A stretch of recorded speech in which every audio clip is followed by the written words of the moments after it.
Welcome back to Mortgage Markets and More. I'm your host, Peter D'Angelo. I hope you're doing well. I've got your National Association of Realtors existing home sales data update from April of 2025. And there's a lot of contradictions. We're seeing that there's inventory growth, home prices are still going up, but sales are declining. Let's unpack everything. We're going to take a big scope view of the whole country, and then we're going to kind of laser it focus down into our local market here in New Jersey. This data that we're getting from the National Association of Realtors is only going to give us information for the Northeast region, but the Northeast region, which comprises the New York metro area, New Jersey, New York, it's going to give us a good enough example of what we're feeling in the marketplace when we're out and about.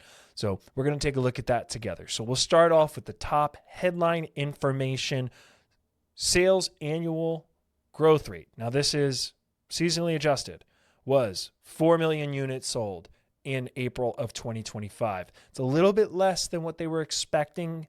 Analysts were expecting 4.15 million home sales seasonally adjusted. We missed that number a little bit, so there's a little bit of a decline there, which is a 3-month decline when we compare year over year. The sales are just about 75% of the pre-pandemic norms, despite the fact that in the past 3 years, we've seen, according to the Bureau of Labor and Statistics, 7 million new jobs added. So we have more capability, is what we can assume by that, but it's not really showing us by way of the volume and activity that we see in a normal, healthy market just yet, likely due to those affordability challenges that continue to persist. The interpretation of what we're seeing by way of this volume is that we're still constrained by the inventory side of the equation. But economic growth is showing some good signs, but that's not translating yet into housing inventory and more normal due course of sales in real estate. Now, even though we're seeing that home prices are still going up, there is a tide that's shifting. So when we're looking at the national median sales price, $414,000 is what that number is as of this report from the National Association of Realtors. That's up 1.8% year over year. For those keeping track at home, when we've been doing these, this is our 22nd month straight of year over year median home sale price increase. There is a divergence happening though. That's looking at the whole country. When we look at the Northeast and the Midwest, I should say, we're seeing that there's home value appreciation happening pretty steadily still. When we look at the South and the West, that's how the National Association of Realtors breaks down that data. Well, those home values, we're starting to see some softening in those prices, not the same growth and some compression in some markets where home values are down a little bit compared to last year. What is this telling us overall? Well, the Northeast and the Midwest, so these two market areas normally lag behind the other two. When we look at the West and the South, historically, those markets lag because there seems to always be a little bit more demand, a little more appetite, and a little bit more capability in those markets, a little bit more insulated from possible economic activity that would be negative, if there's job losses and things like that. That could be setting the stage and giving us a clue that moving forward, we could start to see the same softening, but the only tangible difference that's very important is the fact that in the Northeast and the Midwest, the inventory is still constrained. So with pent-up demand that continues to get pent up month after month and year after year, there's just going to be built into those markets more buyers. So as long as there's going to be buyers to pay, the prices will have a little bit more resiliency when compared to the other regions. Now, we did see a little bit of an inventory surge. It's not being reflected much in the sales data, but this is still good news and showing signs of progress. The inventory, and this is not seasonally adjusted, 1.45 million units. That's how much is available for sale in the country right now. That's up 9% month over month. that is also showing us 20.8% improvement compared year over year.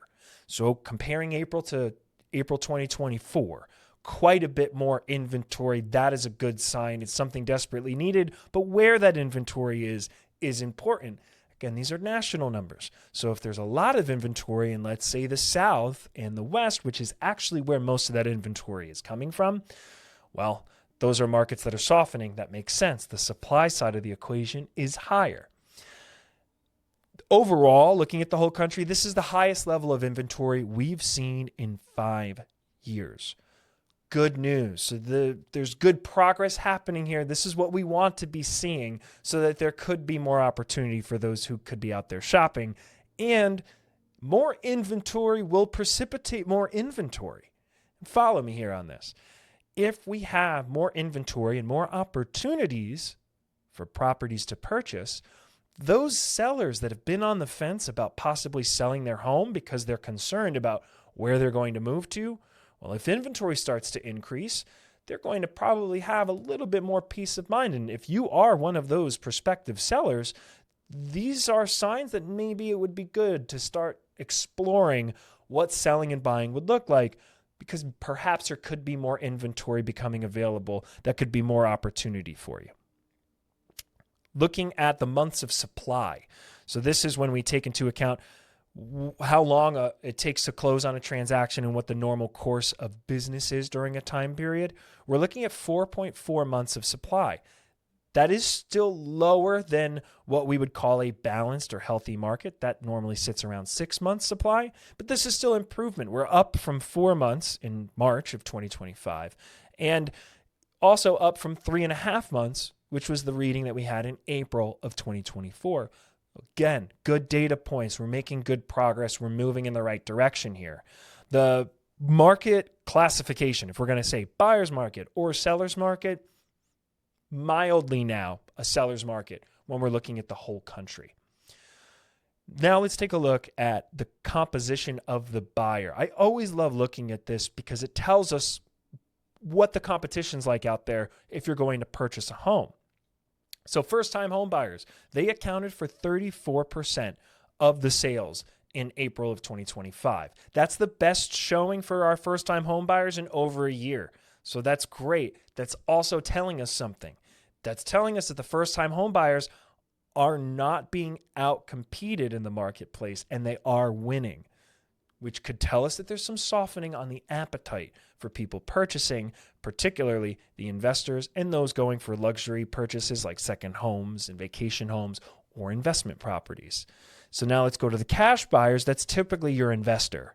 Cash buyers comprise 25%, continuing a downward trend that we've been seeing month over month. So less people are using all cash to purchase, and there's a bit more on the first-time home buyers. And of those cash purchases, as well as financing, so this number includes both, 15% of these sales were investors. So these are people who are purchasing property not with the intention of residing in the property, strictly purchasing as an investment vehicle. And that is flat compared to March, but also down year over year. So there's been less investor activity. Remains to be seen why. I could conjecture a lot of the headlines and tariff talk and things that people aren't sure about what's going to be happening next for the economy and what the impacts for inflation are. They may be a little bit more conservative now and they may be pulling back. That creates opportunity. So if you are someone who's looking to sell and buy, or you're a first-time home buyer, opportunity is being presented now, which is great. Of all of the sales, we also take a look at the distressed sales. These are homes that are in pre-foreclosure, so they're about to be foreclosed upon, or they're a short sale. It means that they over-levered the property, the current owner owes more than the property's worth, or that they're selling it for. So that was 2% of all of the sales for April. That is flat, which is actually a positive sign for the market. So that means we didn't see an uptick in distressed sales. That's something to keep our eye on. That's why I like to share that. If we start to see an uptick in distressed sales, that could be a bit of a warning sign and a red flag for the real estate market, but we haven't seen that happening. Now we're going to deep dive into the Northeast and into New Jersey, like I had mentioned. So the Northeast is still holding steady year over year, and it's the only region out of the four main regions. We've got the Northeast, the Midwest, the South, and the West.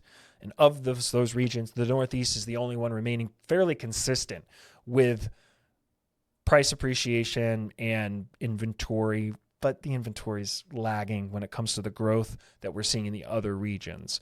The Northeast median sales price. So to compare, median sales price throughout the whole country right now, $414,000. In the Northeast, median sales price, $487,400. That's up 6.3% year over year. If we zoom into New Jersey and get a little bit more specific, prices are up around 6.9% as of this last report. And that brings our median sales price in New Jersey to $545,300. So as you can see, New Jersey, even though it's part of the Northeast region, is likely pushing up that average, probably along with other New York metro area markets. So New Jersey, New York, and Massachusetts, housing Boston as a large metro area.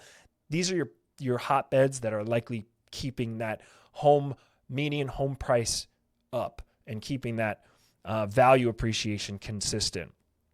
That being said, home values are up, but the actual sales are down 11.6% year over year in New Jersey.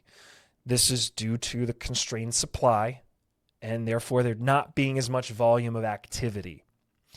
The market behavior right now is that there's about 53.6% of homes that are sold above list price. That is down year over year.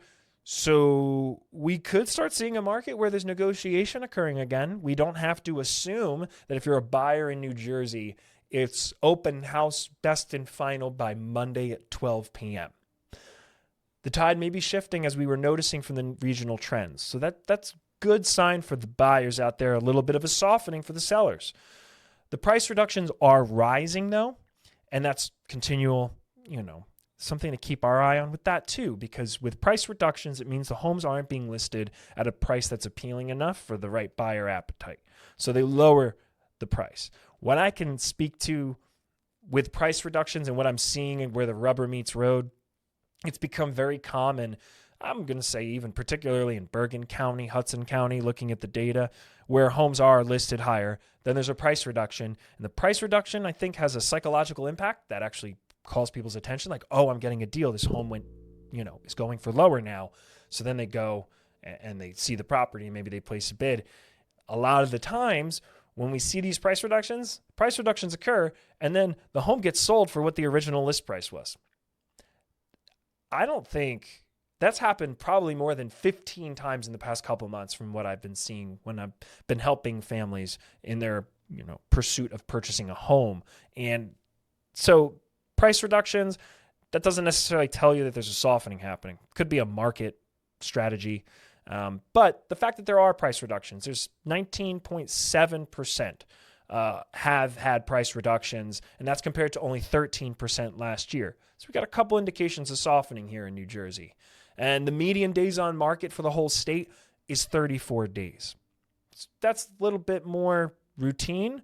We've been seeing that wax and wane going back and forth, but that's pretty healthy. So that's not really giving us anything super useful right now. I'd say the other information is more important.